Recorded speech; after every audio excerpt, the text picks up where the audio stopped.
The cold seeped through the thin, patched wool of Alara's tunic, a familiar ache that had settled deep in her bones long before this particular autumn dawn. It was the kind of cold that promised a bitter winter, the kind that made the very air feel brittle.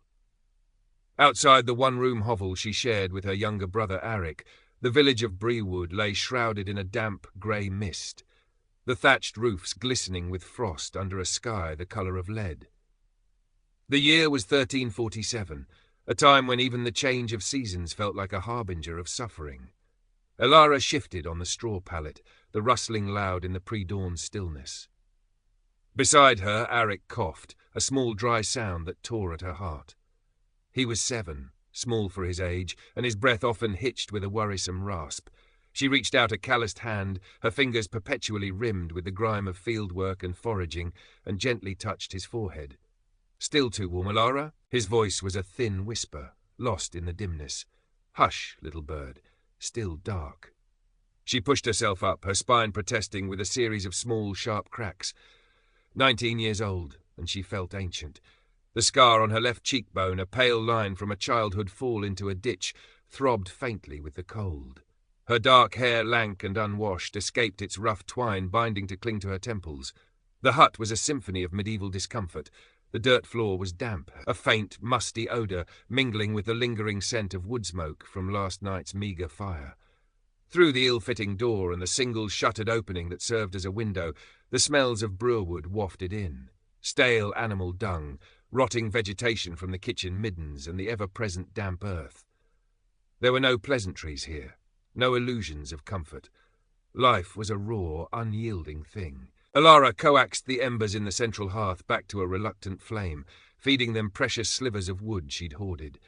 The smoke stung her eyes before finding its way, mostly, through the hole in the thatched roof. Over this, she heated a little water in their single-dented pot, adding a handful of coarse oat groats. Breakfast, the same as yesterday, the same as tomorrow, if they were lucky. When it was ready, a thin, greyish gruel, she knelt beside Arik. "Wake now, Arik. You must eat." He coughed again, a rattling sound this time that tightened the knot of fear in Alara's stomach. His eyes, wide and grey like her own, were too bright, shadowed with an unhealthy sheen. "Not hungry, Alara." "Just a little, for strength." Her voice was soft but firm. Every mouthful he took was a small victory against the encroaching weakness that seemed to stalk him. She'd lost her parents to a fever 3 years past, a swift, brutal illness that had swept through Brewood, leaving hollows in homes and hearts. The memory of their decline, her utter helplessness, was a cold stone in her gut. She would not, could not, lose Arik too. He was all she had left. He managed a few spoonfuls, his small hand trembling as he held the rough wooden spoon. Alara watched him, her own hunger a dull ache she'd long learned to ignore when Arik was unwell. She saved the heel of yesterday's gritty rye bread for him, breaking off a tiny piece for herself. It tasted of damp earth and desperation. As the first watery light of dawn began to filter through the cracks in the hut, the sounds of Brewood stirred. The distant clang of the smithy, the lowing of a cow, the sharp bark of a dog. And then a heavier tread outside their door. Alara tensed. The door creaked open, revealing the bulky silhouette of Overseer Torvin. He was a man in his late 40s, his face fleshy and pockmarked, his small eyes missing nothing. He carried his stout wooden staff like a sceptre of petty tyranny. "Still Abid, orphans?" His voice was a gravelly sneer. "The Lord's fields won't till themselves, and I hear that cough, boy."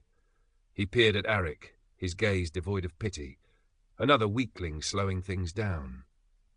Alara stepped protectively in front of Arik. "He will be well enough for light tasks, Overseer. The damp air troubles him."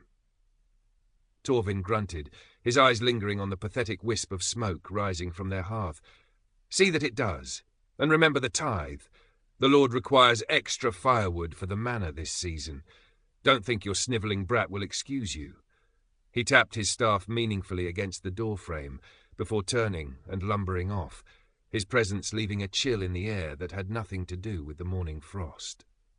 Alara let out a breath she hadn't realized she was holding. Torvin. He was the face of their daily oppression, the enforcer of the Lord's will, and a man who seemed to draw sustenance from the misery of others.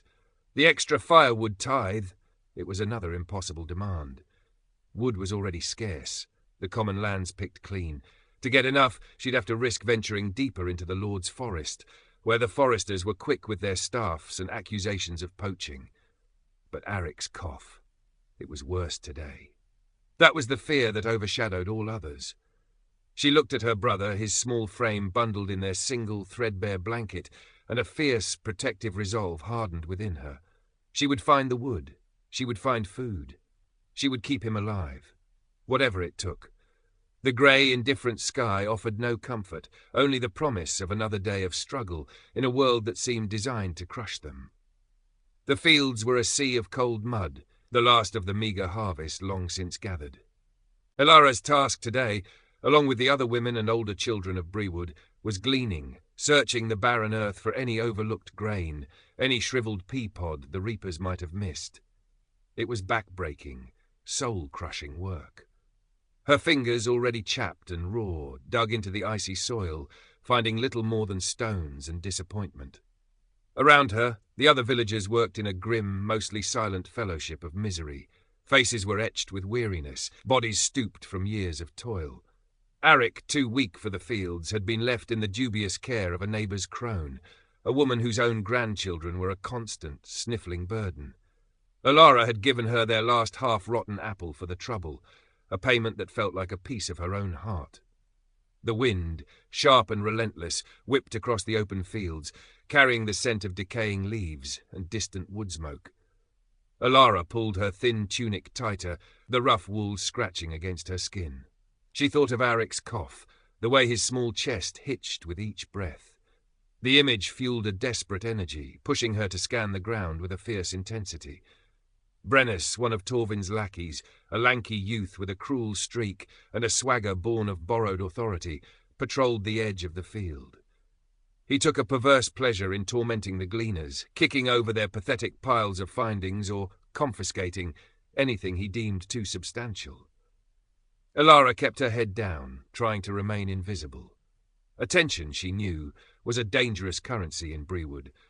By midday, her small sack contained barely enough to make a handful of flour. Her stomach gnawed, a hollow ache. She watched Old Man Hemlock, the village's unofficial herbalist and repository of grim wisdom, hobbling along the hedgerow, his keen eyes searching for late-season roots or berries. Hemlock was a creature of cynicism, his pronouncements usually as bitter as his concoctions, but he knew the land. And sometimes for a price, a bit of mending, a share of foraged goods, he offered a sliver of help. Later, as the weak sun began its descent, casting long, mournful shadows, Elara approached him. His hut, if it could be called that, was even more dilapidated than her own, a lean-to against the crumbling village wall, pungent with the smell of drying herbs and something vaguely medicinal. "Old man," she began, her voice low. Hemlock turned, his eyes like chips of flint fixing on her. "Girl, still dragging that sick chick of yours around?" Elara flinched but kept her tone even. "His cough worsens. The fever returns at night. Have you anything?" He grunted, rummaging through a collection of dried bundles hanging from the low rafters. "The air is bad this season, full of ill humours." He pulled down a sprig of dark, withered leaves. "Horehound. Boil it. Might loosen the phlegm. Might not." He tossed it to her. "That'll be a share of your firewood when you get it." "The firewood," Elara hesitated. "Torvin demands more than we can find on common land."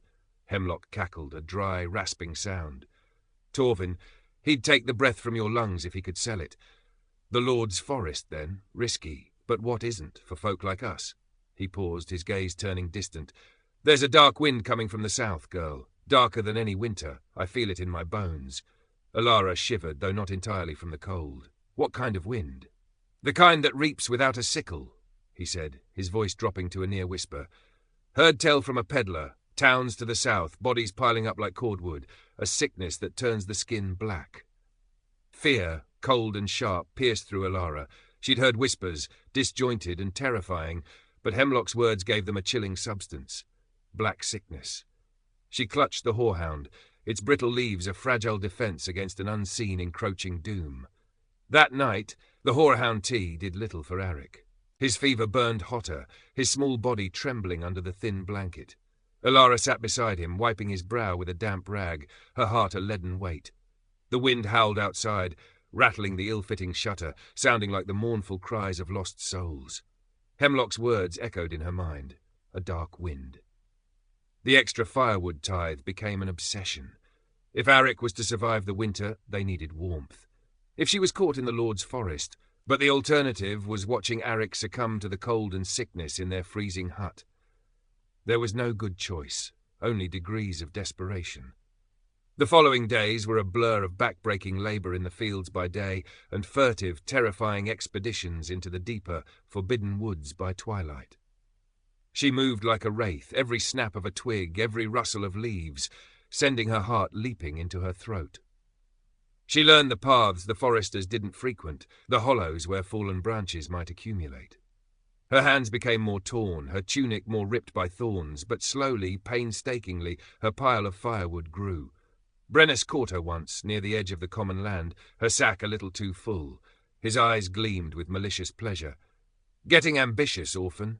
He kicked at her wood. "This looks like Lord's timber to me." Alara stood her ground, her voice trembling slightly. "It's from the Stormfall, near the old oak, common ground." He sneered, stepping closer. Perhaps a lesson is in order. But then, from the village, came Torvin's bellow, summoning Brennus for some task. With a parting shove that sent Alara stumbling, Brennus stalked off, leaving her shaken but with her wood intact. The reprieve was temporary, she knew. Torvin's mood, foul at the best of times, grew stormier as the days shortened and the tithes came in slower than he liked.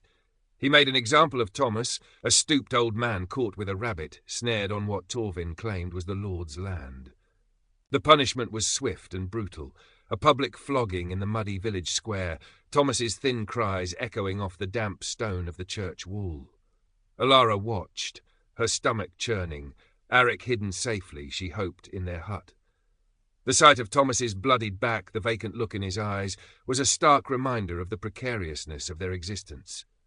After that, the villagers moved with an even deeper pall of fear, their eyes downcast, their movements furtive. Arik's fever, after a brief remission, returned with a vengeance. His cough was a constant, racking sound that seemed to tear through his small frame. He ate almost nothing, his skin translucent, his eyes enormous in his wasted face. Alara, frantic, brewed more of Hemlock's horehound, adding a precious pinch of dried thyme she'd managed to find, but it made no difference. Hemlock himself, when she sought him out again, merely shook his head, his face grimmer than usual. "The dark wind draws closer, girl," he muttered, not looking at her. "This cough, it has the shadow in it." He offered no more herbs, no more advice, only a profound and chilling sense of finality. The rumours of the plague were no longer whispers. A travelling friar, his face ashen, his eyes wild with terror, passed through Brewood, speaking of a pestilence that left black boils, that killed within days, that spared no one, rich or poor, devout or sinner. He spoke of God's wrath, of a world ending. His words fanned the embers of fear into a raging inferno. Villagers began to eye each other with suspicion. A child's sneeze, a lingering cough, was enough to earn a wide berth, a muttered prayer for protection. Doors were barred earlier, the communal well visited with a new hurried anxiety. Torvin, however, seemed immune to the growing panic, or perhaps he merely relished the increased power it gave him. He saw the sickness in Arik, heard the relentless cough from Alara's hut.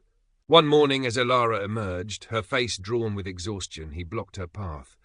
"That brother of yours," he said, his voice laced with contempt. "He's a blight on this village. His sickness will spread. Perhaps it's best if nature takes its course sooner rather than later." His eyes, small and cruel, assessed her. "And you, girl, you look half dead yourself.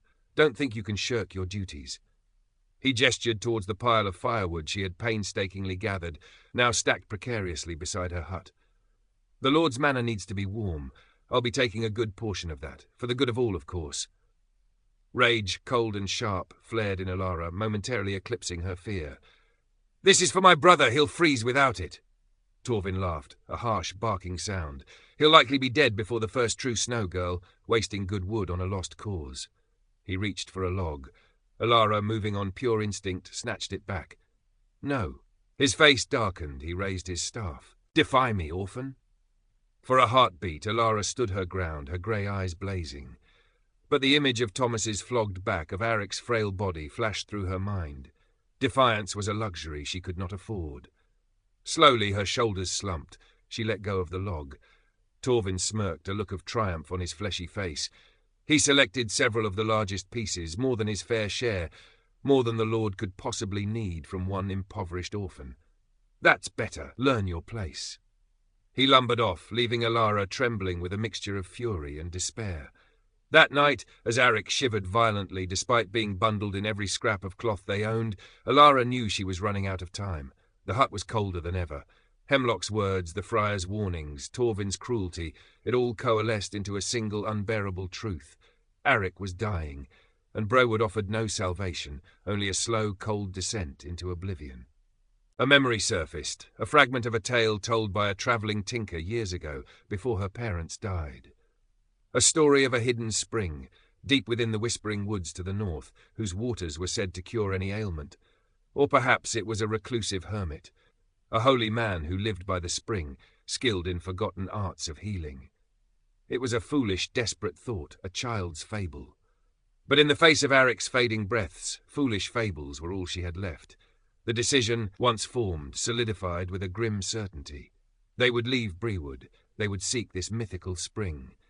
It was a sliver of a chance, a dangerous, improbable gamble, but it was better than watching Arik die in this hovel, under the shadow of Torvin's malice and the encroaching plague.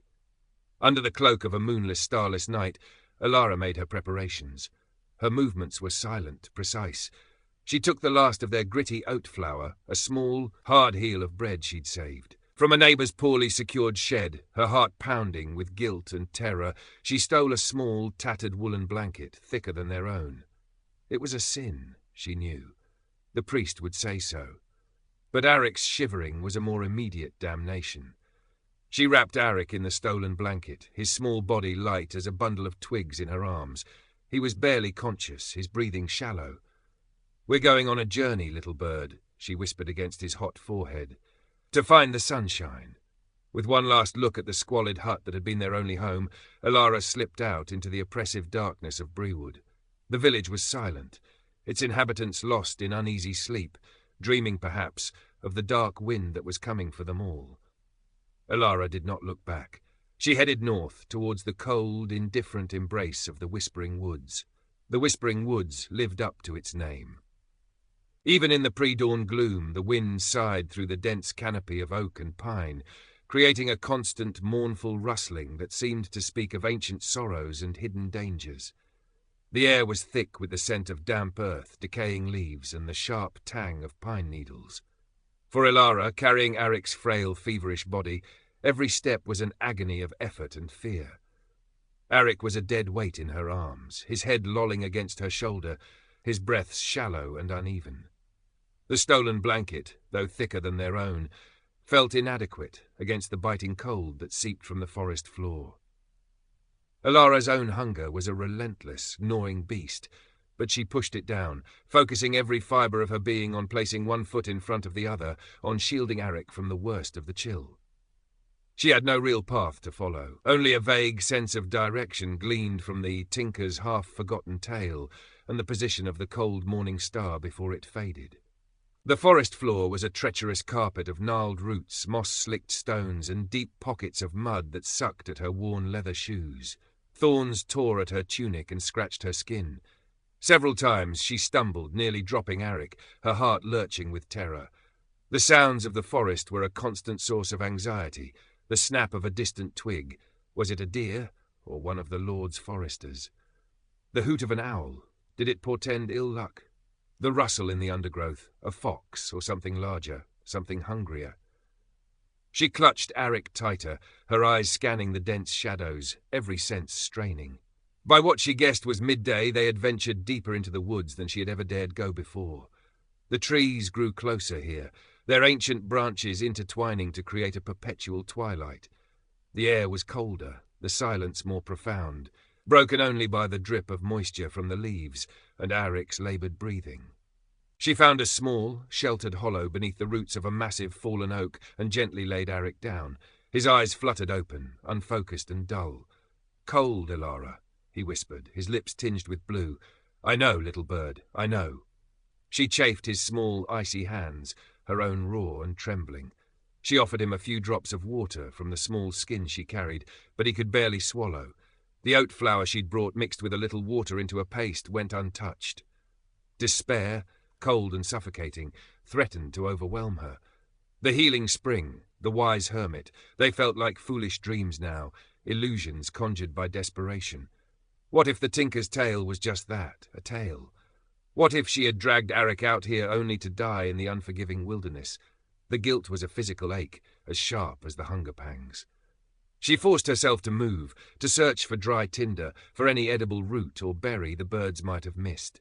She found a few withered rose hips, their taste tart and unrewarding, and a handful of bitter acorns she knew would need careful leaching before they were even remotely palatable. It was nothing, not enough. As dusk began to bleed through the canopy, painting the forest in shades of bruised purple and grey, Alara knew they couldn't stay exposed. The temperature was plummeting. She spotted a dense thicket of holly, its evergreen leaves offering a slight promise of shelter. With renewed, desperate energy, she half-carried, half-dragged Arik towards it, burrowing them into its prickly embrace. She piled dead leaves around them, trying to create a pitiful barrier against the encroaching night. Arik's breathing grew shallower. His skin felt like ice.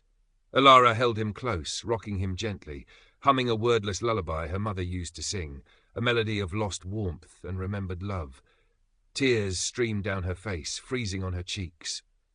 She prayed, not to the distant, judgmental god of the village priest, but to any spirit of the woods, any forgotten deity that might still linger in these ancient trees, to spare her brother. The wind picked up, howling through the branches, carrying the first stinging pellets of snow. Winter, it seemed, had decided to arrive early, a final cruel jest. Alara closed her eyes, shielding Arik's face with her own body, and braced herself for the long, cold night. Hope had dwindled to a single, flickering ember, threatening to be extinguished by the icy breath of the storm. She was lost, alone, with a dying child in her arms, in the heart of a forest that seemed indifferent to her suffering. The dark wind Hemlock had spoken of felt very real now, its tendrils coiling around them. The storm raged through the night, a relentless assault of wind and snow. The holly thicket offered scant protection. The cold was a tangible entity, seeping through Alara's worn tunic, through the stolen blanket, into the very marrow of their bones. Alara dozed fitfully, jerking awake at every particularly violent gust, her arms wrapped tightly around Arik, trying to share what little body heat she possessed. He was terrifyingly still, his breath so shallow she often had to press her ear to his lips to confirm he was still alive. Sometime in the deepest, darkest hours, when the wind seemed to pause to draw breath before its next onslaught, Arik stirred.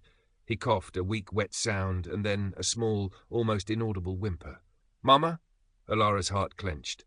"Hush, little bird," she whispered, her own voice hoarse. "Mama's watching over us. Sleep now." She knew it was a lie, a comfort offered into the void. Her parents were dust like so many others in Brewood. There was only her. When the first grey, reluctant light of dawn filtered through the snow-laden branches, the storm had begun to subside, though the wind still moaned like a wounded beast. Alara was stiff, her limbs numb, her eyelids heavy with exhaustion. But Arik was still breathing. His skin, though deathly pale, felt a fraction less icy.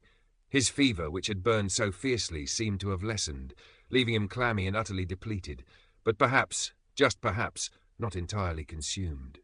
It was a fragile, terrifying kind of hope, a tiny seedling in a frozen wasteland. The healing spring, the hermit, they were phantoms. This small, almost imperceptible shift in Arik's condition was likely due to the fever running its course, or perhaps some small, stubborn miracle of a child's will to live. Whatever the cause, Alara clung to it. She had to find better shelter, more substantial food. The acorns and rose hips were a cruel joke against the gnawing hunger that now felt like a living thing inside her. The snow lay thick on the ground, a pristine, beautiful shroud over a world of suffering. It would make tracking harder, but also finding food nearly impossible. Leaving Arik bundled as best she could in the holly, she forced herself to move, to scout their surroundings. Her legs were stiff, her vision blurred with fatigue. The forest was transformed, a monochrome world of white and grey. Every sound was muffled by the snow, creating an eerie, oppressive silence. She hadn't gone far, perhaps 100 paces when she saw him. Overseer Torvin. He stood near a small clearing, his back to her, brushing snow from his slightly better quality cloak. He had his staff, and a hunting bow was slung over his shoulder. He must have been out checking snares or tracking game, and the storm had caught him too. Or, a colder thought, perhaps he had been tracking them. Had someone in Brewwood seen them leave? Fear, sharp and icy, jolted Ilara. If he found them, found Arik in his weakened state. Torvin was not a man of mercy. He would see Arik as a burden to be discarded, and Ilara as a defiant runaway to be punished, perhaps dragged back to Brewood to face the Lord's justice, or worse. She ducked behind a thick pine, her heart hammering against her ribs. She had to get back to Arik, to move him, hide him. But Torvin was between her and the thicket. He turned, his eyes scanning the woods, his expression one of grim displeasure at the weather. He hadn't seen her. Not yet. Ilara weighed her options, her mind racing despite the fog of exhaustion. She could try to circle around, but it would take time, and Arik was exposed. She could confront Torvin, plead for mercy, a laughable thought. Or her eyes fell on a steep, snow-covered incline just beyond the clearing where Torvin stood, a jumble of loose rocks and scree barely visible beneath the fresh powder. It looked unstable. If she could create a distraction, a sudden noise. It was a desperate, half-formed plan, born of pure terror and maternal ferocity. She remembered Torvin's reaction to defiance, his rage. Perhaps his own anger could be his undoing. Taking a deep breath, Ilara broke a dry, snow-covered branch from the pine, the snap loud in the stillness. Torvin's head whipped around. "Who's there?" he bellowed, his hand going to the knife at his belt. Ilara stepped out, partially visible. "Overseer," she called, her voice deliberately weak but carrying. His eyes narrowed. "The orphan girl, what devilry are you about so deep in the Lord's woods and in this storm?" He started towards her, his expression hardening. "Where's the sickling? Did you leave him to freeze, you unnatural whelp?" He's... I was looking for help," Ilara stammered, backing away slowly, drawing him further from the direction of the holly thicket, closer to the unstable slope. "Help?" Torvin laughed, a harsh, humourless sound. "There's no help for you here but the Lord's justice for trespass and theft." He was closer now, his face contorted with suspicion and malice. He clearly hadn't expected to find her, and his mind was likely concocting all sorts of infractions. This was her chance. As Torvin took another heavy step, Ilara screamed, a high, piercing sound, and threw the branch not at him, but with all her might towards the top of the rocky incline above and to the side of him. The branch, insignificant as it was, dislodged a small cascade of snow. But beneath it, the loose rocks, already unsettled by the freeze-thaw of autumn and now lubricated by the fresh fall, began to shift. A low rumble, then a sudden, sharp crack. A section of the slope, a shower of rocks and snow, gave way. Torvin, startled by her scream and the sudden movement above, looked up. He had only a moment to register the danger before the small avalanche of stone and snow slid down, not directly onto him, but close enough to force him to stumble backwards awkwardly to avoid being hit by the larger debris. His feet, on the slick, uneven ground, went out from under him. He fell heavily, with a grunt of pain and surprise, his staff clattering away. He wasn't buried, not seriously injured perhaps, but he was down, momentarily disoriented, and his path to her was now blocked by a fresh pile of rubble and snow. Ilara didn't wait to see more. She turned and fled, scrambling through the snow back towards the holly thicket, her lungs burning, her mind a whirl of terror and a strange, wild exhilaration. She had faced Torvin, and for a moment she had won. Or at least, she had bought them time.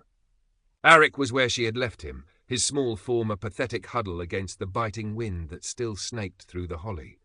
His eyes were closed, his face alarmingly pale, but his chest still rose and fell in shallow, discernible breaths.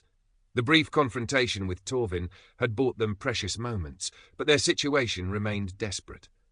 The small rock slide was a temporary reprieve, not a solution.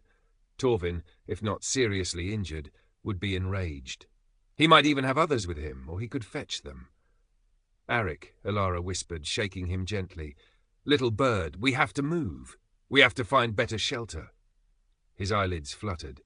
He moaned softly, a sound of pure misery that cut Ilara to the core. Every instinct screamed at her to stay, to huddle with him, to conserve what little warmth they had. but the image of Torvin's furious face, the knowledge that he could be searching for them, spurred her on. With painstaking effort, she got Arik onto her back, his arms looped weakly around her neck, his head lolling against her shoulder. He was a feather-light burden, a testament to his wasting illness, yet his weight seemed to press down on her spirit with the force of a millstone. She pushed out of the holly thicket, scanning the snow-covered landscape. The forest seemed to stretch endlessly in every direction, a labyrinth of white and grey. Where could they go? The mythical healing spring was a forgotten dream. All she craved now was a defensible space, a refuge from the cold and from Torvin. The snow, while making the terrain treacherous, also offered clues. She looked for signs of animal trails, for anything that might suggest a cave, an overhang, a hollow tree, anything. Her feet were numb, her fingers stiff and clumsy. The hunger was a dizzying emptiness in her belly. After what felt like an eternity of stumbling through the deepening snow, her hope dwindling with every step, she saw it. Tucked away at the base of a rocky outcrop, almost hidden by a curtain of snow-laden fir boughs, was a low, dark opening. It looked like it might have been an animal den, or perhaps, as her heart dared to hope, an abandoned hunter's shelter, or a charcoal burner's forgotten hut. With the last of her strength, Elara pushed through the fir boughs. The opening was small, barely large enough to crawl through, but inside it opened into a cramped, cave-like space, perhaps 10 feet deep and half as wide. It was dry, sheltered from the wind, and blessedly free of snow. The air was musty, smelling of old earth and something faintly animal, but it was a haven. Gently she lowered Arik to the dusty floor. He was barely responsive, his breathing a faint whisper. She chafed his hands and feet, trying to bring some life back into his frozen limbs. She used the last of her dry tinder and a precious flint and steel she always carried to coax a tiny sputtering flame from a few dry twigs she found crammed in a crevice. The smoke was acrid, but the promise of warmth was life itself. As the small fire began to take hold, casting flickering shadows on the rough stone walls, Elara took stock. They were alive. They were sheltered for now. Arik's fever, miraculously, did seem to have broken during the storm, or perhaps the intense cold had shocked his body into some kind of remission. He was still terribly ill, weak as a newborn kitten, but the inferno in his blood had subsided. She forced a few drops of melted snow water between his lips. He swallowed, a tiny reflexive movement. Elara felt a surge of emotion so powerful it almost buckled her knees. Not joy, not yet, but a fierce, raw relief that was almost painful in its intensity. She had saved him for this moment. Against the forest, against the storm, against Torvin. But the victory was fragile, fleeting. Outside the tiny shelter, the world remained a brutal, unforgiving place. Winter had truly arrived. The plague, the dark wind Hemlock had warned of, was still sweeping across the land, drawing ever closer. And Torvin was still out there, a vengeful shadow. Elara huddled by the small fire, Arik cradled in her lap, his small head resting against her chest. She listened to the wind moaning outside, a mournful dirge for a world teetering on the brink. She had no illusions. This shelter was a temporary reprieve, not a sanctuary. The fight for survival was far from over. It had merely entered a new, perhaps even more desperate phase. She looked down at Arik's pale, sleeping face, the faint scar on her own cheek throbbing in the cold. For him she would keep fighting. She would find a way. She had to, because in this frozen, indifferent world, she was all he had. And he, she realized with a clarity that cut through her exhaustion, was the only reason her own heart still bothered to beat. For 3 days, the tiny shelter was their world. The storm blew itself out, leaving behind a landscape of profound, frozen silence. Elara ventured out only when necessary, her movements quick and furtive, to gather firewood from beneath the snow-laden trees, or to check the crude snares she'd fashioned from Arik's discarded bootlaces and pliable twigs. She caught nothing. The forest creatures were either too wise or too scarce. Arik remained weak, drifting in and out of a restless, fever-tinged sleep, but he was holding on. The terrible, racking cough had subsided to a less alarming rasp, and he could now swallow a little of the thin broth Elara made from melted snow, and the last of their oat flour, supplemented with a few bitter roots she'd dug from the frozen earth. Each mouthful felt like a monumental victory. Alara's hunger was a constant companion, a hollow ache that sharpened her senses and frayed her nerves. She ate only what Arik refused, her own body running on a desperate, dwindling reserve of energy. The cold was relentless. The small fire provided a pocket of warmth, but beyond its immediate reach, the air in the shelter was icy, and the nights were an agony of shivering. Her thoughts circled endlessly. Torvin. Had he been seriously injured in the rockfall? Had he returned to Brewood? Was he searching for them? Every snap of a twig outside the shelter sent her heart leaping into her throat. She barricaded the small entrance at night with a pile of stones and branches, a pitiful defence, but one that offered a sliver of psychological comfort. She also thought of Brewood, of the faces of the villagers, pinched with hunger, shadowed with fear. She wondered if the dark wind had reached them yet. Old Man Hemlock's words haunted her. The plague, it was an abstract terror, a faceless monster, but the friar's vivid descriptions had painted a horrifying picture. Was it better to be here, alone and starving in the frozen wilderness, or back in the village, facing the encroaching pestilence alongside the others? There were no good answers. On the fourth day, Arik was marginally stronger. He sat propped against the shelter wall for a short while, his eyes, though still dull, following Alara's movements. He even managed a weak smile when she fashioned a crude bird shape from a piece of bark. That small fleeting expression of warmth was more nourishing than any food. "Alara," he whispered, his voice thin as a thread. Are we going home?" Alara's heart ached. Home. The word felt like a cruel mockery. Their squalid hut, the fear of Torvin, the back-breaking labour, that was home. And now even that was likely lost to them. "Not yet, little bird," she said, forcing a calmness she didn't feel into her voice. We're exploring, like the brave knights in the stories Mama used to tell." It was a feeble lie, but Arik's eyes lit up a little. Stories were a currency he understood, a small escape from the harshness of their reality. That afternoon, Alara knew they couldn't stay in the shelter indefinitely. Their meagre supplies were gone. The fire was consuming their wood at an alarming rate. She had to risk venturing further to find a more sustainable source of food, or to ascertain the situation back towards Brewood. Leaving Arik alone, even for a short time, was a terrifying prospect, but starvation was a more immediate threat. "I have to go out for a while, Arik," she told him, bundling him as warmly as she could, "to find us some supper. You stay here. Keep the fire small. Don't open the barricade for anyone but me. Do you understand?" He nodded, his small face anxious. Will you come back soon?" "As soon as I can, little bird, I promise." She kissed his cool forehead, a wave of protectiveness so fierce it almost choked her. Stepping out of the shelter into the blinding white of the snow-covered forest was like entering another world. The silence was profound, broken only by the crunch of her own footsteps and the occasional drip of melting snow from the branches above as the weak winter sun climbed higher. She moved cautiously, her senses on high alert.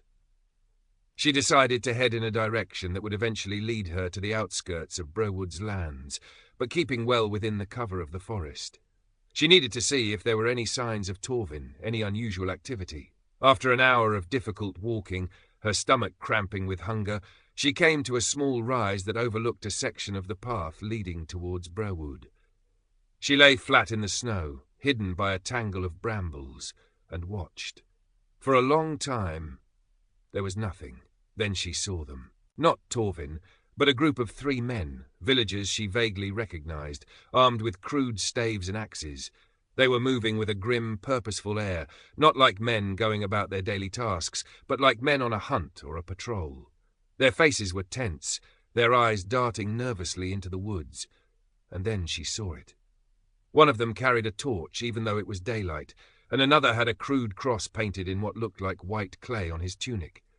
The mark the friar had said people were using to ward off the plague or to identify infected households. A cold dread washed over Alara, the dark wind. It wasn't just a rumour anymore. It was here. Or at least the fear of it was here, potent enough to turn neighbour against neighbour, to send armed men patrolling the approaches to their own village. What if Arik's illness wasn't just a winter cough? What if it was the precursor, the first shadow of the pestilence? The thought was so horrifying she almost cried out. If the villagers thought Arik was plague-stricken, they would not be met with compassion. She had to get back to Arik. They had to go deeper into the wilderness, further from Brewood, further from the encroaching sickness and the fear it bred. The forest, with its starvation and its cold, suddenly seemed a marginally safer option than the world of men. Alara scrambled back to the shelter, her mind a tumult of fear and urgent calculation. The sight of the armed villagers, the painted cross, it changed everything. Brewood was no longer a potential, albeit dangerous option. It was a trap. If they were found, and Arik's lingering illness mistaken for the plague, their fate would be sealed, and it would not be merciful. "Arik," she gasped, pushing aside the flimsy barricade. "We have to leave, now." He looked up, startled by the panic in her voice. "Why, Alara? Is Torvin coming?" "Worse than Torvin, little bird. Much worse." She didn't have the heart to explain the full horror of the plague to him. He was too young, too fragile. "There are bad men in the woods. We need to go deeper, find a safer place." She quickly gathered their pitiful belongings, the stolen blanket, the empty waterskin, her flint and steel. There was no food left to pack. The small fire was doused with snow, its warmth a memory already fading. Leading Arik by the hand, his small fingers cold in hers, she plunged back into the snow-covered forest, heading away from Brewood, away from the path she had seen the villagers patrolling. Her destination was unknown, her plan non-existent beyond putting as much distance as possible between them and the encroaching doom. The going was brutal. Arik, though his fever had abated, was still profoundly weak. He stumbled frequently, his small legs struggling through the deep snow. Alara half carried, half dragged him, her own strength waning. The gnawing hunger was a constant torment, making her light-headed and irritable. But the image of the men with their staves and their painted cross spurred her on. They walked until dusk began to settle, a cold, purple twilight that bled into the white landscape. Alara knew they couldn't survive another night fully exposed. She scanned the darkening woods, her eyes aching with the strain. And then a small miracle, or perhaps just the desperate luck of the hunted. A hollow beneath a massive uprooted tree, its tangled roots forming a crude natural roof. It wasn't much, but it was sheltered from the wind and falling snow. She settled Arik inside, bundling him in the blanket. He was shivering, his teeth chattering, but he didn't complain. He just watched her with those wide, trusting eyes that broke her heart. "Stay here," she said. "I'll find wood. Make a fire." The search for dry tinder in the snow-covered, frozen woods was a near impossible task. Alara's fingers were numb, her movements clumsy. She tore bark from the underside of fallen logs, gathered pine needles from sheltered crevices, her desperation mounting with each failed attempt to find something truly combustible. Finally, after what felt like an eternity, she had a small, pitiful pile. Back in the root hollow, her hands shaking with cold and exhaustion, she struck the flint against the steel. Spark after spark died on the damp tinder. Tears of frustration welled in her eyes. If she couldn't make a fire, she took a deep, shuddering breath, shielding the tinder with her body, and tried again. A tiny spark caught, smouldered, then, with a gentle breath from Alara, blossomed into a fragile, precious flame. She fed it tiny slivers of bark, then larger twigs, nursing it with the fierce concentration of a mother tending a newborn. Slowly, a small, smoky fire began to crackle, casting a wan, flickering light within their refuge. The warmth was a blessing, a reprieve from the gnawing cold. Alara managed to melt some snow in a cupped piece of bark, giving Arik a few sips of water. There was no food. That night, hunger kept Alara awake. She listened to Arik's breathing, a little stronger now, a little more regular, and allowed herself a sliver of hope. They were still alive. They were hidden. But for how long? The next few days passed in a blur of relentless foraging and gnawing fear. Alara set more snares, baited with tiny scraps of leather from her own worn shoes. She dug for frozen roots, chewed on pine needles for their faint, resinous taste. Once, miraculously, a snare yielded a small, skinny rabbit. The taste of its roasted flesh, cooked over their smoky fire, was the most exquisite thing Alara had ever experienced. She gave Arik the best portions, watching him eat with a fierce, protective joy. It wasn't enough, not nearly enough, but it was sustenance. It was life, for another day. She avoided any sign of other humans. The forest was their sanctuary, their prison. She thought often of the villagers, of Hemlock. Had the dark wind truly fallen upon Brewood? Were they suffering? Or were they, in their fear, becoming as dangerous as the plague itself? One afternoon, while checking her snares further afield than usual, she stumbled upon a sight that froze her blood. Not far from a barely discernible game trail, almost hidden by a drift of snow, was a bundle of rags, and protruding from it a small skeletal hand. It was a child, no older than Arik, dead, frozen solid. There were no marks of violence, no obvious signs of the black sores the friar had described, just starvation and cold. Perhaps a family, fleeing the plague from another village, had been forced to abandon their weakest. Or perhaps it was a child from Brerewood itself, lost and alone.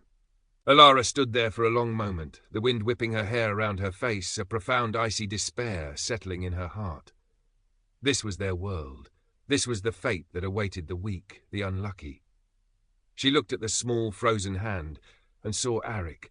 She turned away, her stomach churning, and stumbled back towards their root hollow. The image burned into her mind. The rabbit, the small fire, Arik's slightly stronger breathing. It all felt like a fragile illusion, easily shattered. The forest was not a sanctuary. It was merely a slower, colder way to die. But when she reached Arik, and he looked up at her, his eyes a little clearer, and whispered, "Did you find any berries, Alara?" The despair receded, replaced by that familiar, stubborn spark.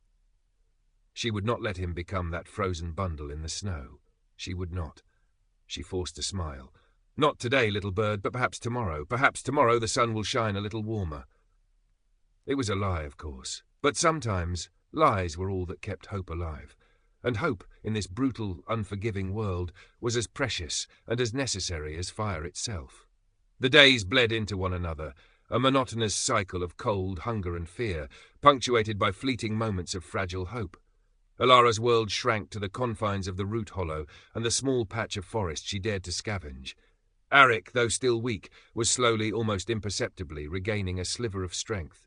The terrible cough had faded, and the hollows under his eyes seemed a fraction less pronounced. He could walk a little now, leaning heavily on Alara, and sometimes his voice held a hint of its old childish curiosity. Their greatest enemy was hunger. Ilara's snares yielded little. Another scrawny squirrel, a couple of field mice that she cooked with a grim determination, trying not to think about what they were eating. She dug for roots until her fingers were raw and bleeding, chewed on tree bark, and licked snow for moisture. Every fibre of her being was focused on finding the next meagre mouthful for Arik, then for herself, if anything was left.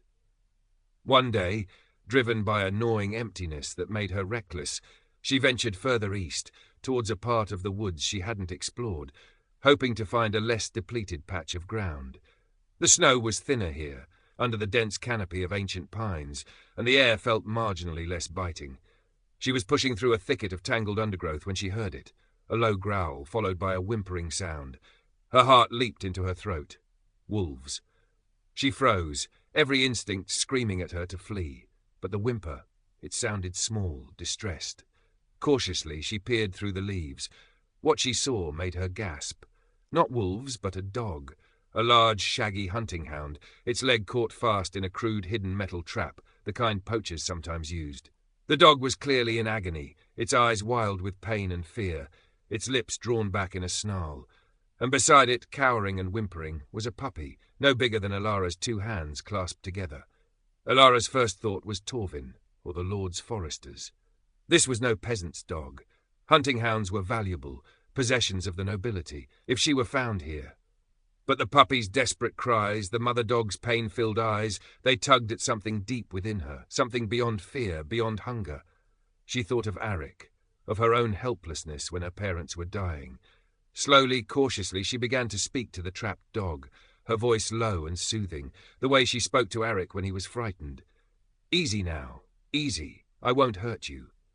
The dog growled again, a deeper, more menacing sound, but its struggles lessened slightly. It was watching her, its intelligent eyes filled with suspicion and agony. The trap was a brutal contraption, its iron teeth sunk deep into the animal's foreleg, blood matting its fur and staining the snow a sickening crimson. Alara knew about traps. She'd seen them. She knew how they worked. Freeing the dog would be dangerous. It was powerful, terrified, and in immense pain. It could easily savage her. But the puppy, It had crept closer to its mother, nudging her with its tiny nose, its whimpers incessant. "All right, brave one," Alara murmured, more to herself than the dog. "Let's see if we can't do something about this." She approached with infinite slowness, her hands held out, palms open. The mother dog watched her every move, its body tense, a low growl still vibrating in its chest. Alara kept talking, a stream of nonsense words, anything to keep it calm. When she was close enough, she could see the mechanism of the trap. It would take strength to pry open the jaws, strength she wasn't sure she possessed in her starved state. Taking a deep breath, she knelt. The dog tensed, its growl intensifying. Alara ignored it, focusing on the trap. She positioned her hands, found her leverage, and then, with a sudden, desperate surge of adrenaline, she pulled. The jaws of the trap sprang open with a sickening clang. The dog yelped, a high, sharp cry of pain, and scrambled back, dragging its injured leg. For a moment, Alara thought it would attack her, but instead it collapsed a few feet away, panting, its eyes fixed on her, no longer with aggression, but with a kind of wary confusion.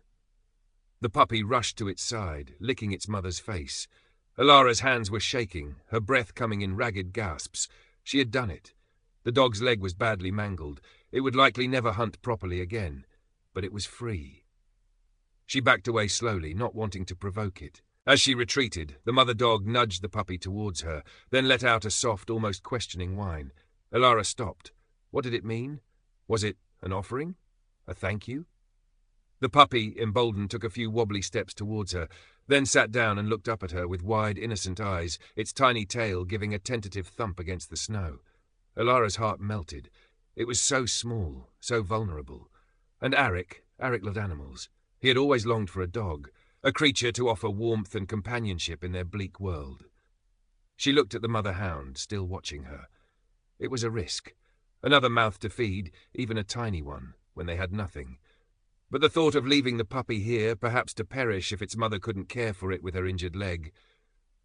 Slowly, Alara knelt again and held out a hand.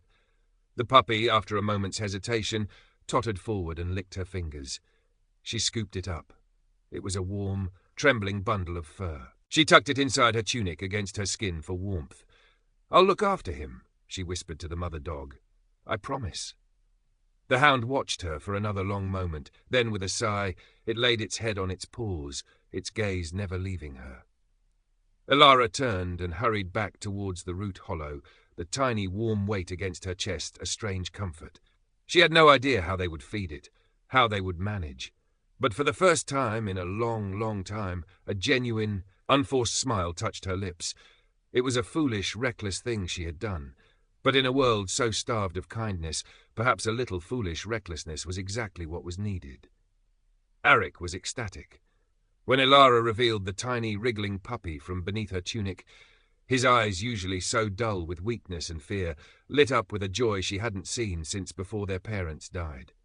"A dog!" he breathed, his voice filled with awe.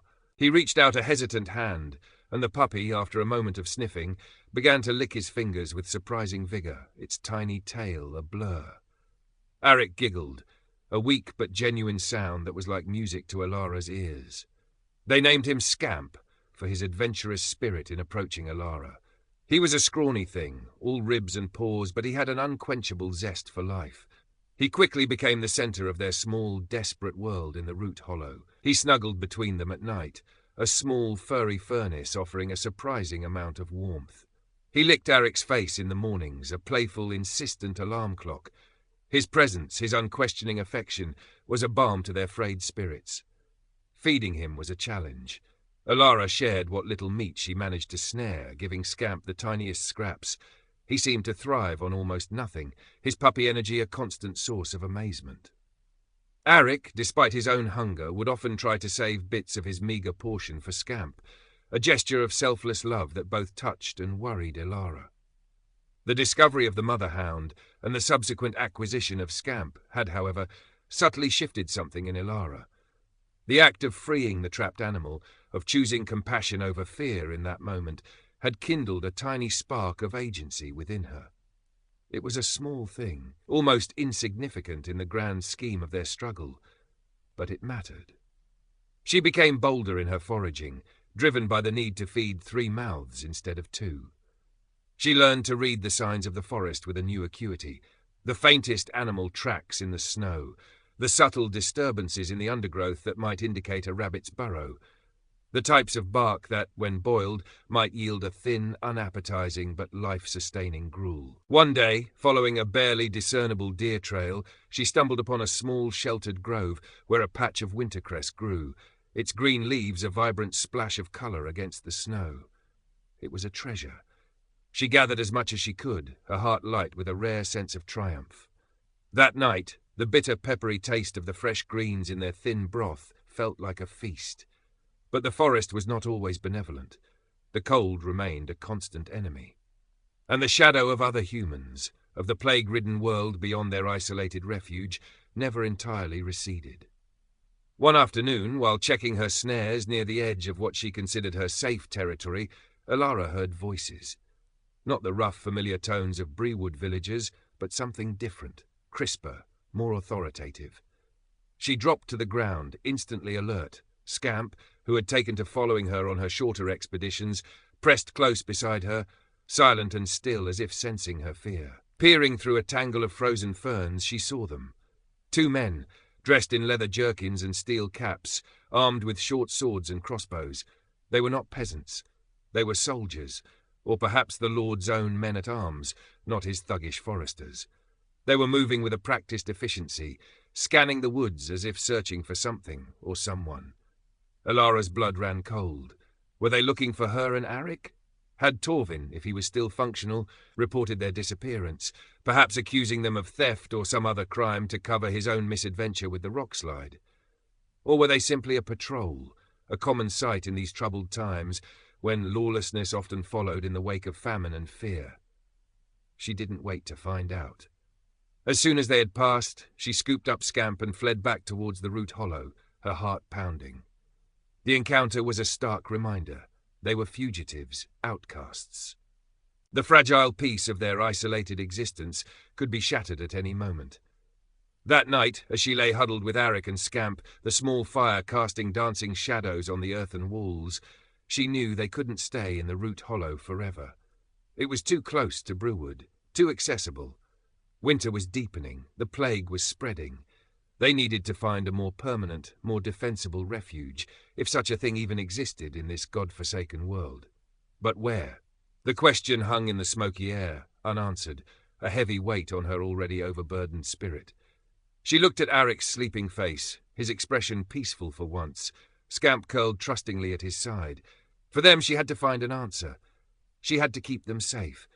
It was a promise she had made to herself, to their memory of their parents, a promise etched into the very core of her being. The forest had given them Scamp, a tiny flicker of joy. Now she prayed it would offer them something more, a true sanctuary, however temporary, from the storm that was consuming the world. The encounter with the armed men spurred Alara into a new phase of desperate planning. The root hollow, once a symbol of miraculous shelter, now felt like a trap waiting to be sprung.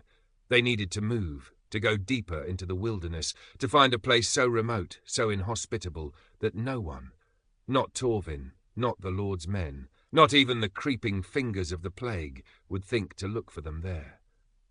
She began to study the terrain with a new intensity during her foraging trips, always keeping Scamp close, his sharp puppy senses an invaluable early warning system. She looked for hidden valleys, dense thickets, rock formations that might conceal a cave or a defensible overhang. It was a daunting task. The forest, while offering cover, was also a relentless enemy, its resources meagre, its dangers manifold. Arik, though still frail, was showing small signs of improvement.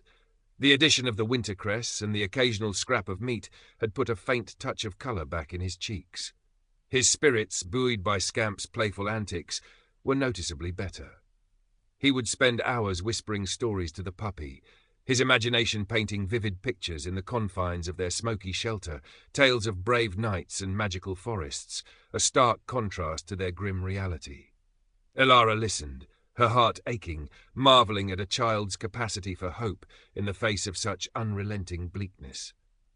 One day, following the course of a frozen stream, Alara noticed a peculiar rock formation on a steep, wooded hillside. It looked almost like a collapsed stone hut, a jumble of moss-covered boulders and fallen trees, but there was something about the way the rocks were piled, a hint of unnatural order, that caught her eye. With Scamp scrambling ahead, she cautiously approached. As she drew closer, she realized it wasn't a natural formation. It was the ruins of something ancient, a small, forgotten hermitage or a watchtower, long since claimed by the forest. Most of the walls had crumbled, but one section, built against the sheer rock face of the hill, still stood, forming a small, cave-like enclosure, much larger and more substantial than their root hollow. The entrance was narrow, easily defensible, and a tiny choked spring trickled nearby, its water promisingly clear even in the frost. A surge of cautious optimism, an emotion Alara had almost forgotten, welled within her. This could be it. A place to make a stand, however temporary. It took them 2 days to move their meagre possessions from the root hollow to the ruined hermitage. The journey was arduous, especially for Arik, but the promise of a better shelter spurred them on. The new refuge was far from comfortable. It was damp, cold, and filled with the debris of centuries. But it was larger, more defensible, and the presence of the spring, however small, felt like a gift from Providence. They worked tirelessly, Alara and even Arik, in his limited capacity, to clear out the worst of the rubble, to patch the gaps in the remaining stone wall with mud and branches, to create a new hearth. Scamp, sensing their purpose, helped by pouncing on scurrying mice and barking excitedly at falling leaves. Slowly, the ruined hermitage began to feel like a home, or at least their version of it. Alara found a sheltered spot outside where she could maintain a smokier fire for cooking during the day, reserving the precious smokeless wood for the small fire inside at night. She discovered a patch of hardy nettles near the spring, which, when boiled, provided a welcome if stinging addition to their diet. The winter deepened. Snow fell almost continuously, blanketing the forest in a thick, silent shroud. The cold was a constant, biting presence. But inside their stone refuge, with a small fire crackling and Scamp and Arik huddled close, Alara felt a fragile sense of security she hadn't experienced since before her parents died. She knew it was an illusion, of course. The plague was still out there, a patient, invisible hunter. The Lord's men might still be patrolling. Hunger remained a daily battle, but for now they were alive. They were together, and they had a place to call their own. A tiny fortress against the encroaching darkness. One evening, as a particularly fierce blizzard raged outside, shaking the ancient stones of their hermitage, Arik, who had been surprisingly active that day, helping Alara gather firewood and playing with Scamp, suddenly grew quiet. He leaned against Alara, his small hand reaching for hers. "Alara," he whispered, his voice barely audible above the wind.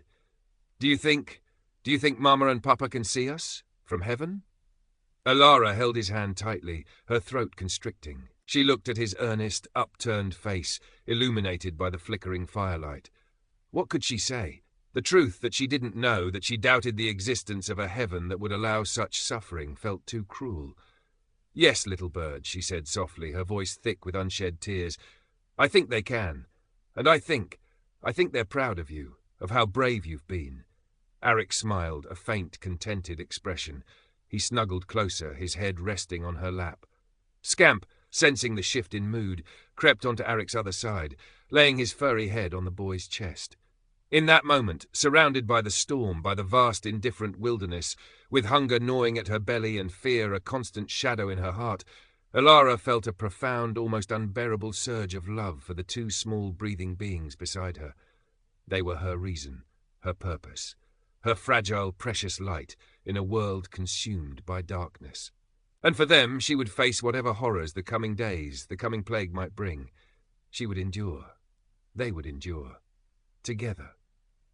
The relative peace of the ruined hermitage was shattered by a sound Alara had learned to dread, the baying of hounds, distant at first, but drawing unmistakably closer. It was not the casual yelping of a stray, but the disciplined, purposeful sound of a hunting pack. Fear, cold and sharp, lanced through her.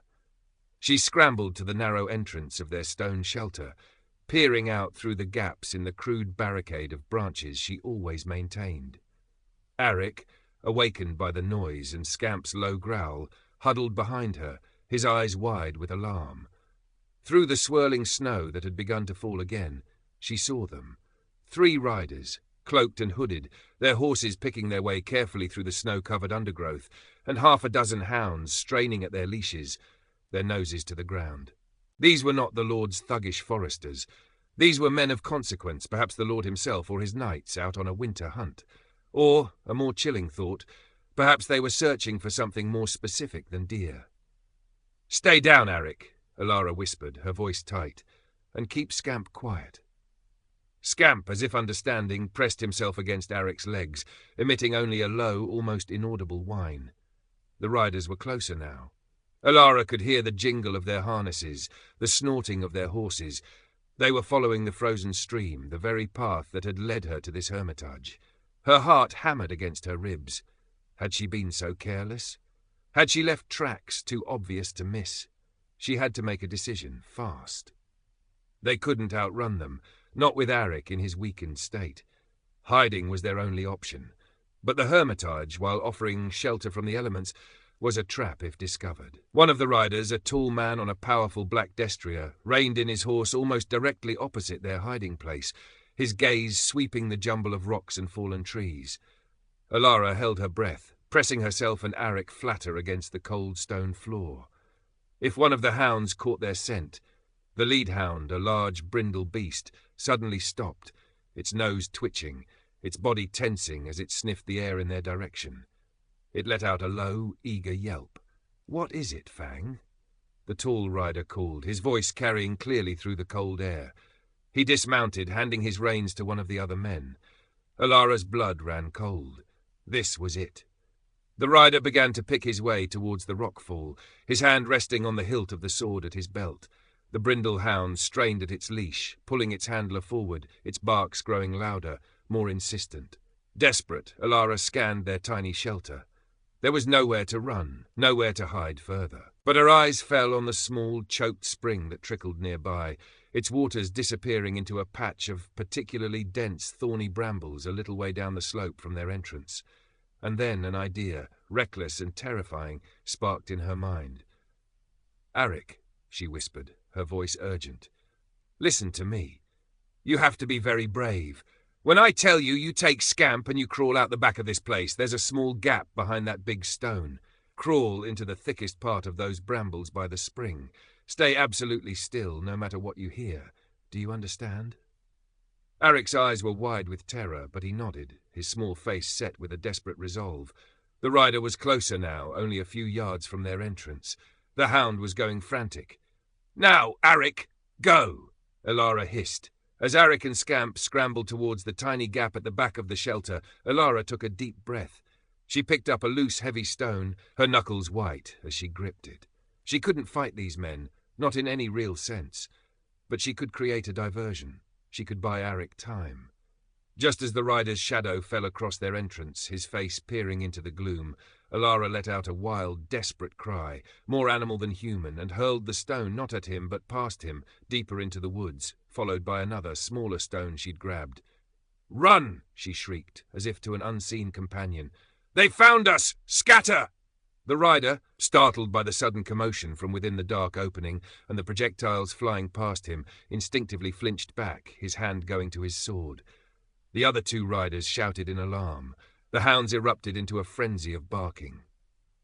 "What in damnation?" the tall rider exclaimed, peering cautiously into the hermitage. He saw Alara, a wild, dishevelled figure, her eyes blazing with a desperate, cornered animal ferocity.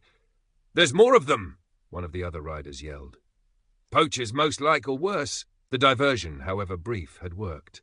The men's attention was momentarily split. Alara prayed Arik had made it to the brambles. The tall rider stepped into the hermitage, his sword now drawn, its polished steel glinting in the dim light.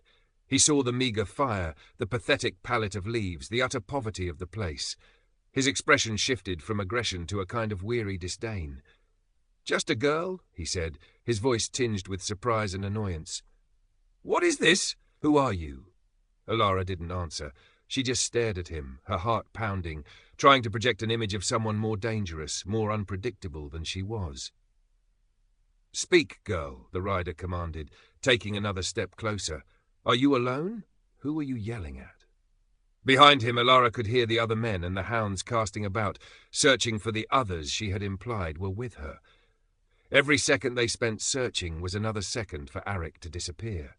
She had bought him time, but now she was trapped, facing an armed nobleman in the ruins of her fragile sanctuary, with no escape and no allies. The taste of fear was coppery in her mouth. The tall rider who Alara now saw was indeed finely dressed beneath his heavy cloak. His features aristocratic despite the grime of the hunt, surveyed the squalid hermitage with a mixture of distaste and curiosity. "Well, girl, are you a runaway serf, a poacher's doxy, or just some witless creature lost in the woods?" Alara remained silent, her mind racing. Every instinct told her to say nothing, to give him no information that could lead him to Arik. She met his gaze, trying to appear defiant, perhaps even a little unhinged. An unpredictable madwoman might be less trouble to him than a calculating runaway. "Not much for talking, are you?" He gestured with his sword towards the pathetic remnants of their last meal, a few gnawed rabbit bones. "So, you do have a taste for the Lord's game. The forest provides for those who know how to ask," Alara said, her voice raspy but surprisingly steady. It was something Hemlock might have said, a touch of wildness, of belonging to this place. The rider raised an eyebrow, a flicker of something, amusement, annoyance in his eyes. "The Lord, my father, might disagree on who has the right to ask. And what is this place? Some ancient ruin you've claimed?" His father. So this was the young lord himself, or one of his sons. The stakes were even higher. Outside, the sounds of the other men and the hounds seemed to be moving further away, their shouts fading slightly. Her diversion had drawn them off, at least for now. A tiny sliver of relief pierced Alara's terror. Arik might be safe. "I harm no one," Alara said. "I take only what I need to survive." "Survival," the young lord mused, his gaze sweeping over her again, taking in her ragged clothes, her thinness, the fierce desperation in her eyes, a common plea in these times. He lowered his sword a fraction. "These are troubled lands, girl. Sickness spreads from the south, lawlessness follows. A lone woman in the wilderness, it's a dangerous choice." Was this a threat, or a strange sort of warning? Alara couldn't tell. His tone was unreadable. "Some dangers are preferable to others," she said carefully. He nodded slowly. "Perhaps." He took another step, and Alara tensed, but he merely nudged a loose stone with the toe of his fine leather boot. "You have a fire. Shelter of a sort. You're resourceful, I'll grant you that." He paused. "Were you truly alone when I entered?" Alara met his gaze directly. "Would it matter if I said I was?" A faint smile touched his lips, a fleeting, almost imperceptible expression. "Perhaps not, but my hounds seemed to think otherwise. They scented more than just you." Her heart sank. "The hounds, of course. A stray fox, perhaps," she said, trying to sound nonchalant. "They often seek shelter from the storm." The young lord looked at her for a long moment, his eyes narrowed in thought. Alara could feel the sweat trickling down her back, despite the cold. He was no fool. He was toying with her, or testing her. "Perhaps," he said again, his voice soft. He then turned and glanced towards the narrow entrance. "The storm is worsening. My men will be eager to return to the manor." He looked back at Alara. "You are on my father's land, girl, living off his bounty, however meagre. By rights, I should drag you back to Brewood or to the manor itself to answer for your trespasses." Alara braced herself. This was it. But then he did something unexpected. He sheathed his sword. The sound of the steel sliding into the scabbard was loud in the small space. "However," he continued, his voice still quiet but with a new note of authority, "these are not ordinary times. The villages are filled with fear. The sickness, it makes men cruel, suspicious. Brewood, I hear, is no exception. Your overseer, Torvin, he's a man of limited imagination and excessive zeal." Alara stared at him, bewildered. What was he saying? "Consider this, girl," the young lord said, his gaze intense. "The forest is a harsh mistress, but sometimes she is kinder than men. If you were to disappear, truly disappear, deeper into these woods, away from the paths men tread, who would know? Who would care enough to search for one more lost soul in a world filled with them?" He was offering her a way out, a dangerous, uncertain way out, but a way out nonetheless. Why? Was it pity, indifference, or some unfathomable noble whim? "The sickness will reach even here eventually," he added, his voice somber. "No one is truly safe, But perhaps for a time the deep woods offer a better chance than a village consumed by fear. He turned to leave. At the entrance he paused. "If you have a companion," he said without looking back, "tell them to be as resourceful as you. The winter will be long, and the spring may bring worse than winter." And then he was gone, his silhouette disappearing into the swirling snow. A moment later Alara heard him call out to his men, his voice sharp and commanding, ordering them to regroup, to abandon the fruitless search for poachers. The baying of the hounds receded, then faded altogether, swallowed by the wind and the snow. Alara sank to the floor, her legs trembling uncontrollably. She didn't understand what had just happened. The young lord he had found her, could have taken her, punished her. But he hadn't. He had, in his own strange way, let her go. He had even, perhaps, warned her. She waited, her breath held, until she was certain they were truly gone. Then she scrambled to the back of the hermitage, to the small gap Arik had squeezed through. "Arik?" she whispered, her voice hoarse. "Arik, are you there?" A small rustle from the dense bramble patch by the spring, then Arik's tear-stained, terrified face peered out, Scamp wriggling beside him. "Alara, are they gone?" "They're gone, little bird," she said, relief washing over her in a dizzying wave. "They're gone. We're safe, for now." She helped him out of the brambles, his small body shivering, Scamp licking her hand frantically. They were all scratched and cold, but they were alive. And for the first time, Alara felt a flicker of something that was almost hope, not for a mythical spring, but for their own resilience, their own ability to endure, even in the face of a world that seemed determined to break them.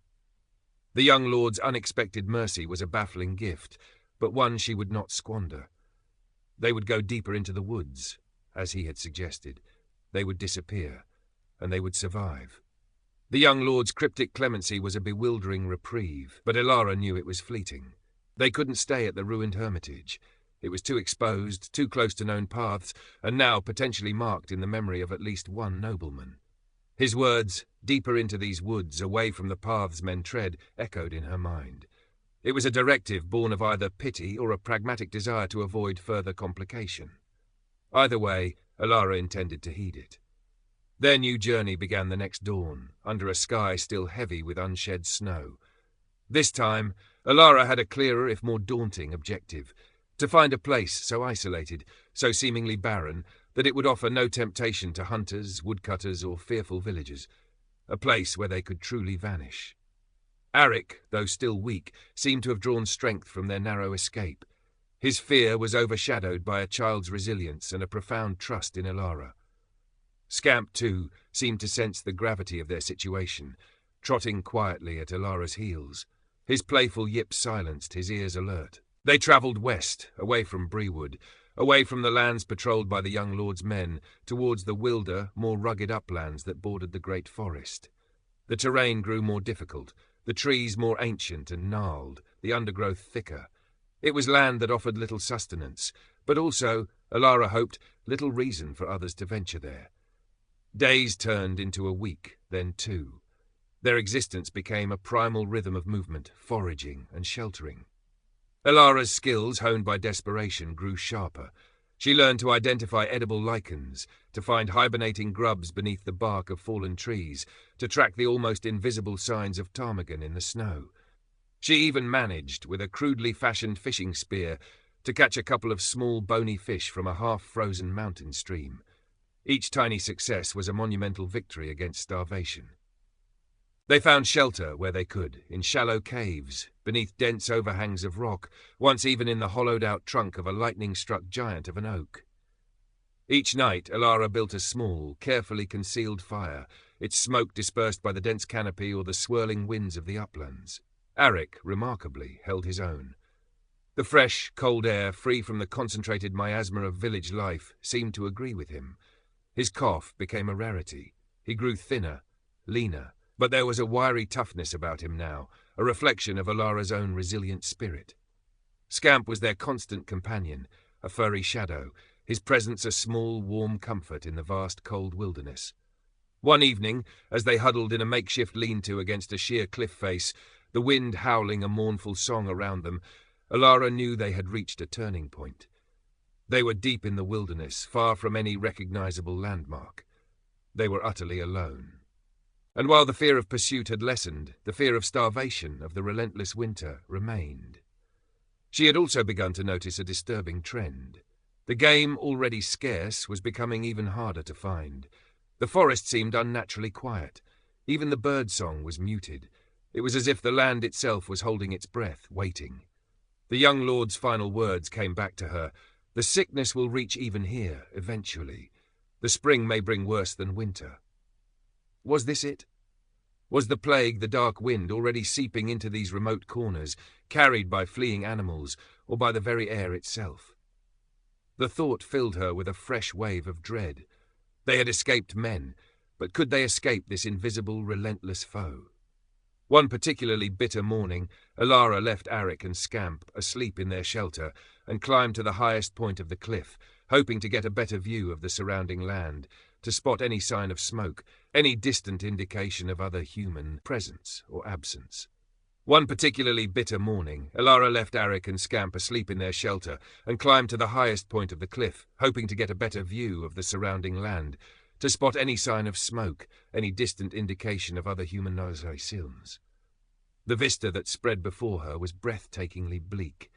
Endless miles of snow-covered forest and rugged wind-swept hills under a vast indifferent grey sky.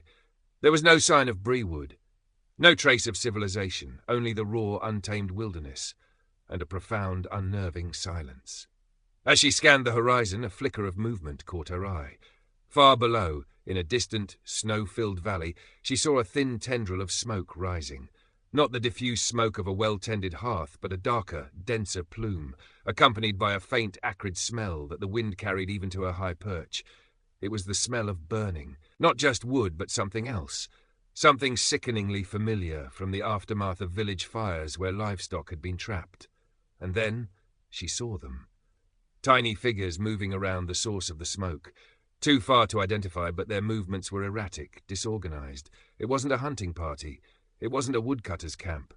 A horrifying realization dawned on Alara. They were burning bodies. The plague had reached even here, into these remote valleys. The silence of the forest wasn't peace. It was death. She stumbled back from the cliff edge, her legs weak, her stomach churning.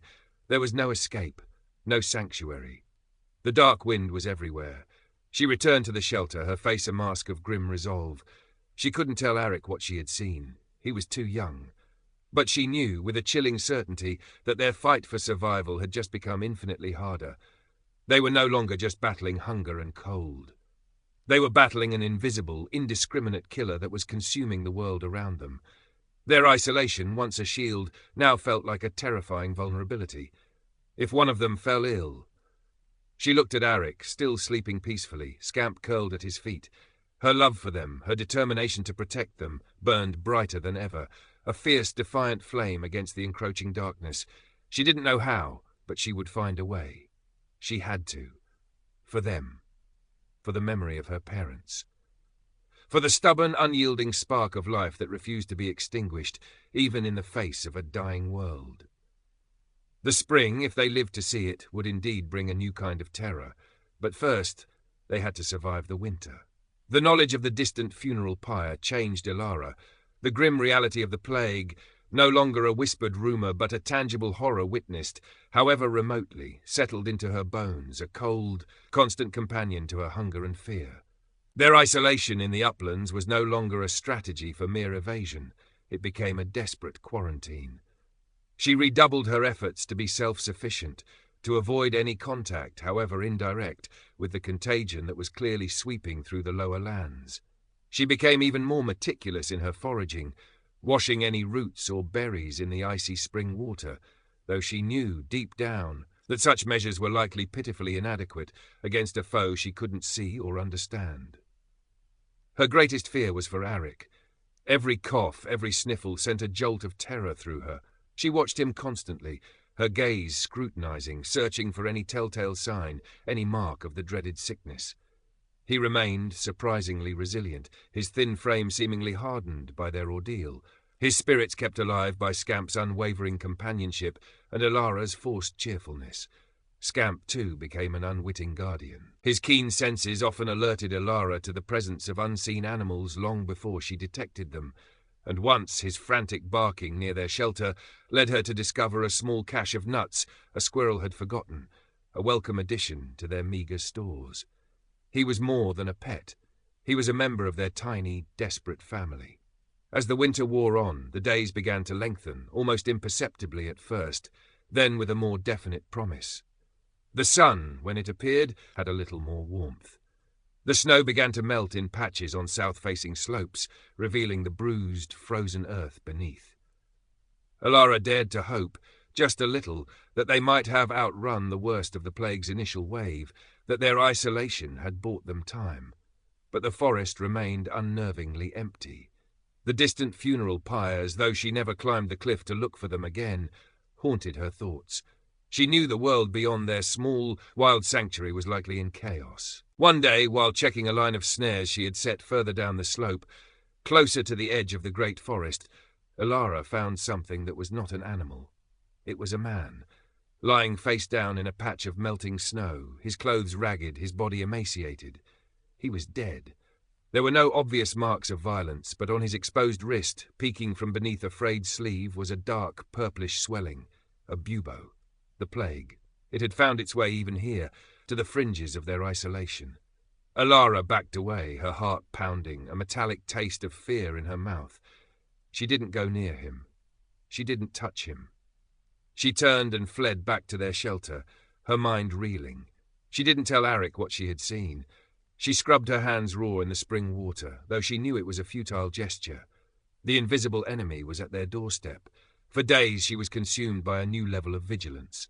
She restricted their movements even further, venturing out only when absolutely necessary. The hunger returned with a vengeance as her foraging grounds shrank.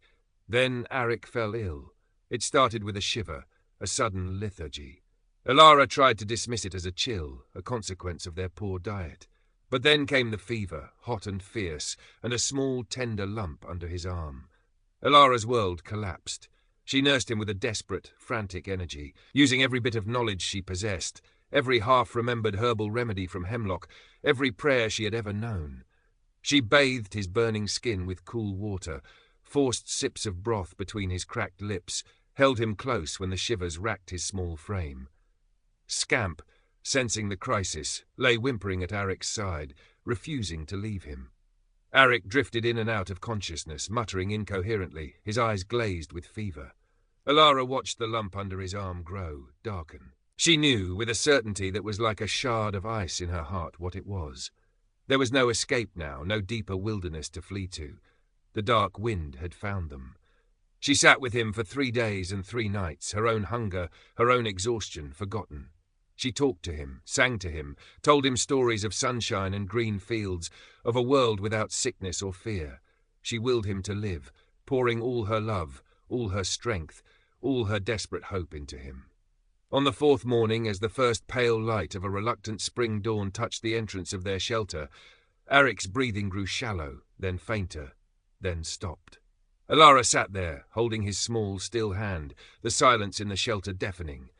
Scamp let out a long, mournful howl that seemed to tear through the fabric of the morning. It was over. Her fight, her desperate, unending struggle, had been for nothing. Arik, her little bird, her reason for living, was gone. A numbness vast and cold enveloped her. She didn't weep. She couldn't. There were no tears left, only a hollow, aching emptiness where her heart had been. She sat with him for a long time, the spring sun climbing higher, its warmth a cruel mockery. Eventually, she knew what she had to do. She couldn't leave him here, in this cold, damp shelter.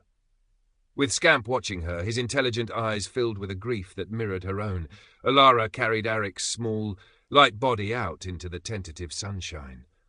She found a sheltered spot on the hillside, beneath a young birch tree whose buds were just beginning to unfurl, a tiny promise of green in a world of grey. She dug a shallow grave with her bare hands, the thawing earth yielding reluctantly. It was a pitiful resting place, but it was the best she could do. She wrapped Arik in the stolen blanket, his face peaceful now, free from pain.